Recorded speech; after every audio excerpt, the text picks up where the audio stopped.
Hey guys, welcome to the Step Outside YouTube channel. If you want to see catches like this, stick around, like and subscribe. Here's what's coming up.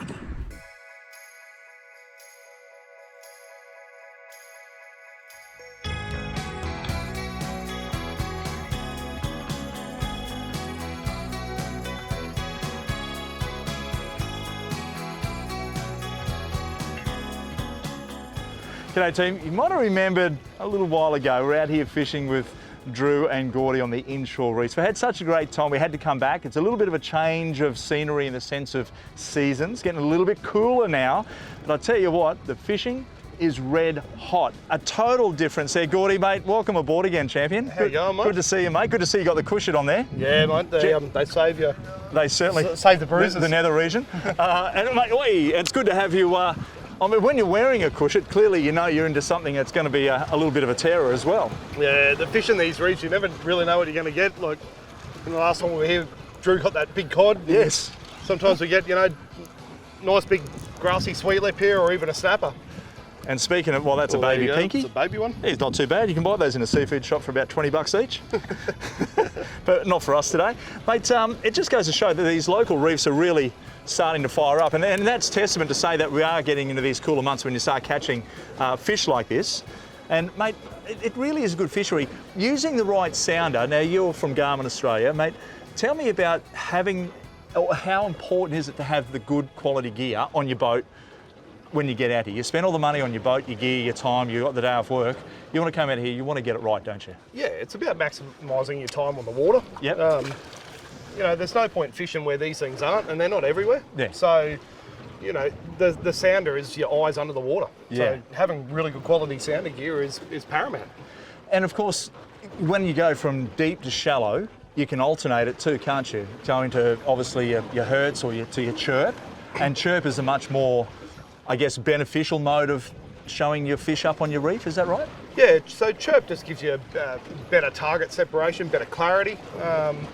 Our units will automatically adjust. You don't really need to fine tune them as you go from deeper to shallow. You definitely can tune them if you get right out into the deep water, so when you're chasing harpooker and that sort of stuff and getting a touch here. Good, mate. But our units tend to drive themselves very, very well, Yeah, well they are. I mean, I can drive it, so if I can drive it, I'll tell you what, anyone can drive it, trust me on that one. So myself and electronics, we have a really bad relationship, I can assure you. Mate, I'll let you get onto that fish. I'm gonna go grab myself another bait.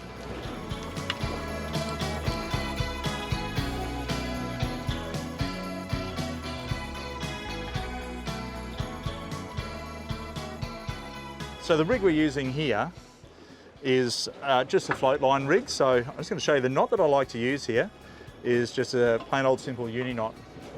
I think it's a really hard, never fail knot. It won't slip. You want to go through the main leader there about 4 or 5 times. Wrap it around. It's a bit hard to see with my hand there. There it is. Bit of wetness. Pull it tight against the swivel. Lock it in by pulling the tag. Lock it up, and there we have it. So that's that part done. I'll just snip that up. We also have, and always keep the leader in the back gunnel so I can tidy it up later. Down here, I'm going to put a number 8 ball sinker. When you fish these currents like Gordon is, you're going to find that your float line, you're going to alter the weight a couple of times during a single tide change. So when there's no current, no matter what you're fishing for, if you're fishing for whiting in a river or bream or anything like that, the current drops right off, go lighter weight, right? And then as it starts to pick up, clearly you go a little bit heavier to accommodate.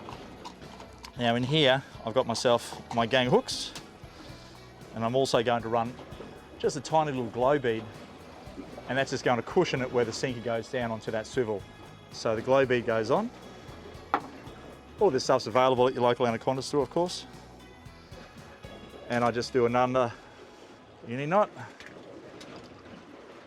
A bit faster now, around the loop, 5 times is enough. Then wet it, pull it tight, lock it in, done, trim it up, like that. In she goes, Bob's your uncle.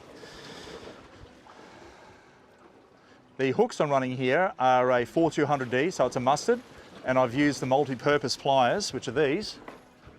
to open the eye up just by putting it through here, open up. Really, really good handy pair of pliers to have as well. Now the bait that I'm going to run here is some Californian squid. These squids here from Tweed Bait. So again, you want to have the head going to the base. You swim, squid don't swim backwards. So you want to aim it up like so. Okay, there we have it. So the first hook's going to go up top here, which is the one into his head. Next hook, next hook. So this is a traditional tailor kind of a rig, but we're using squid instead of a pilly. And that's just going to float line down, hopefully into a waiting fish's mouth. Nice.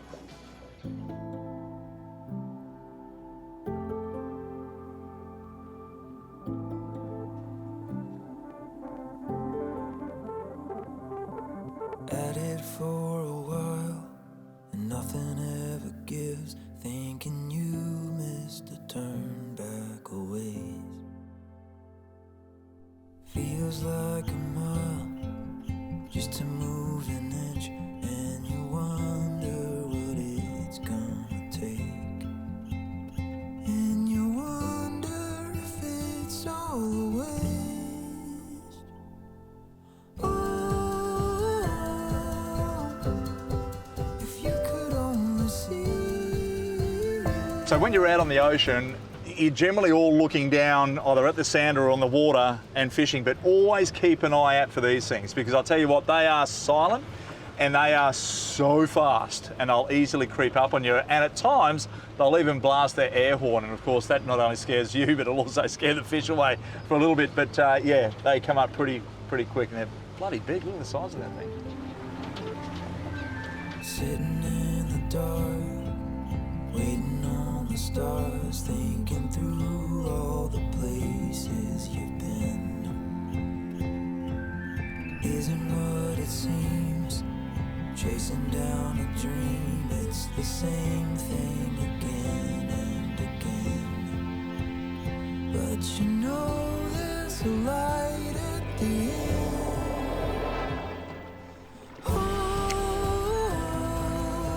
Hey, I've got a fish. If you could only see. So mate, I noticed on the sand that we're really going over some awesome country at the moment.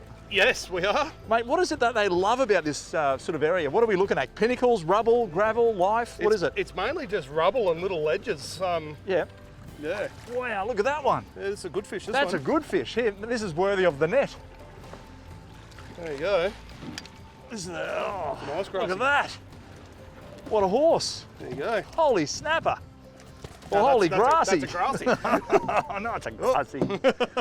Mate, what a fish. Nearly as big as my one again. But I got to say, mate, absolutely smashing the baits and the rigs. But so being a grassy sweet lip, this is the terrain they love, that gravelly sort of a bottom. If anyone is out there around the country wanting to target this, I guess, sort of tropical, subtropical species. Yeah, and hugely underrated fish. You know, like these things taste awesome. Their closest relative is red throat, and as you can see, they've got red throat. Yeah.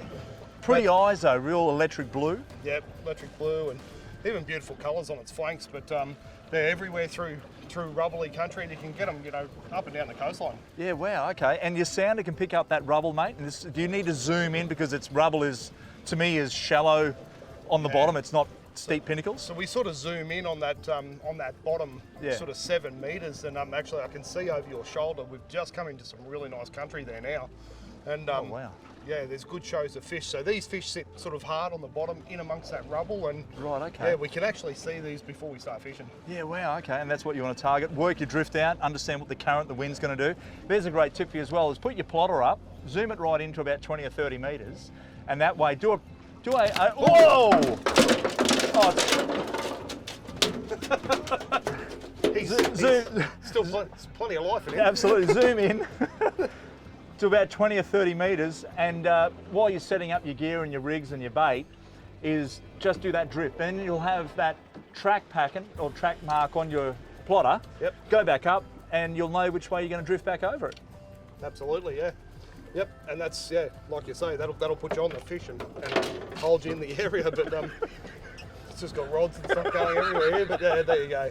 That's all right. Congratulations, mate, on your first grassy. My first ever fish. Yeah, I'm really good on you, mate. We'll put that This on the wall. fishing's good fun, isn't It is actually brilliant, mate. Absolutely. Good on you, mate.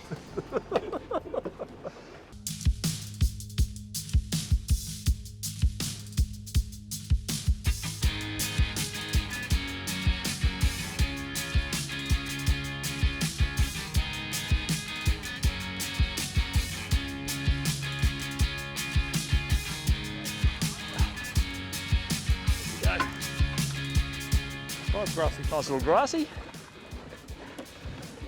Fantastic fish. I've been told these are absolutely magnificent to eat. Gang hook's going right down. He really wanted that bit of food. Thank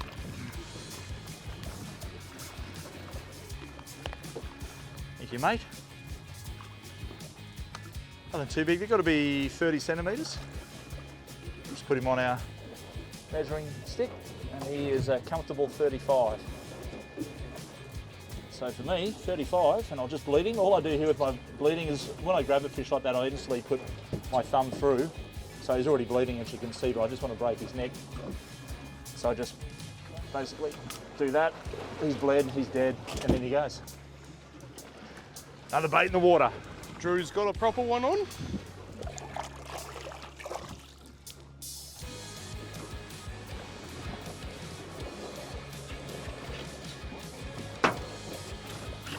Solid fish. Nearly as big as my first one, mate.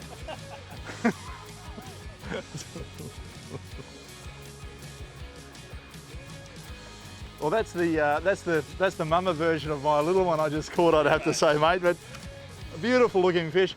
When you cook those, are we going to cook them, you know, whole, or do we fillet them up? What's the go, mate?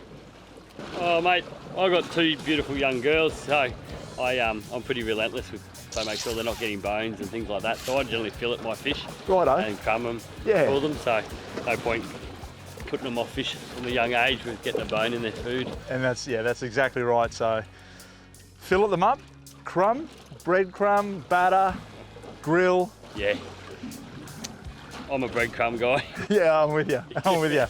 Bit of tomato dog sauce or tartare.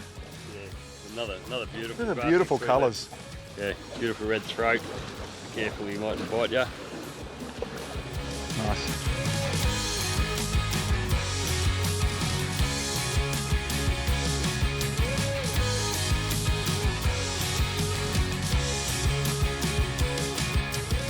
All right, so we've just come up to some marks, and we can see here the bottom is absolutely covered in fish, and these are the right types of shows that we want too. We want those big arches. Not necessarily the bait fish that's up here, but those big arches down on the bottom are the grassy sweetlip we're looking for. Just keep talking about the sounder, mate, and I'll keep fishing. Yeah.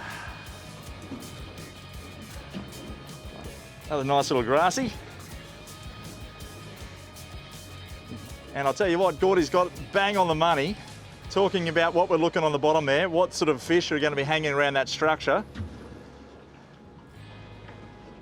I like that idea, mate. You turn around and tell us when to drop and we catch fish.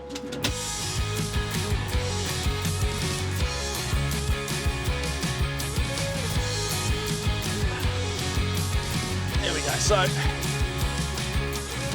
the beauty of these rods here, they are fairly long, being about 7.5 feet, around 2.3 metres or 2.4 metres, is that they have a really nice light tip, but plenty of guts down below, and I like that in a rod. You don't want to have something that's too spaghetti from the butt down to the tip, unless you're doing some micro jigging or something like that. But a nice little red there, boys, to finish it off. Look at that one there, Gordy. He's not the world's biggest red, but I tell you what, you will grow up into the world's biggest red there one day, mate. And I'll tell you what, they are beautiful to eat, aren't they? They are beautiful to eat when they're a bit bigger. For sure. Just goes to show how healthy this place is, isn't it? Unreal, and this is what it's all about. So wherever you are fishing around these inshore reefs, make sure that you get out there and have a crack and just try your local area. Float line, Gordy, the right equipment makes a big end of the day for you as well. Yeah, absolutely. Puts fish in the esky. Good on you, mate. And going by that, that's telling us there's more fish down there. Here's some tips to get you underway. Well, we let this go. and have another fish. See you, buddy. Good luck. Now, if you want to fine-tune your local reef, switch your sounder onto medium chirp. It will really help it out. Zoom in 2/3 of the depth, meaning if you're in 30 metres of water, you want to be looking at the bottom 10 metres. Don't worry about the top. Look for structure and bait. It's the key necessity. Fishing gear, 4 to 8 kilo spin or overhead combo is ideal, and float line with light weight. Good luck. And of course, thanks for watching Step Outside YouTube channel for lots of cooking and fishing action. Like, subscribe, and of course, comment for more catches like this and cooking recipes.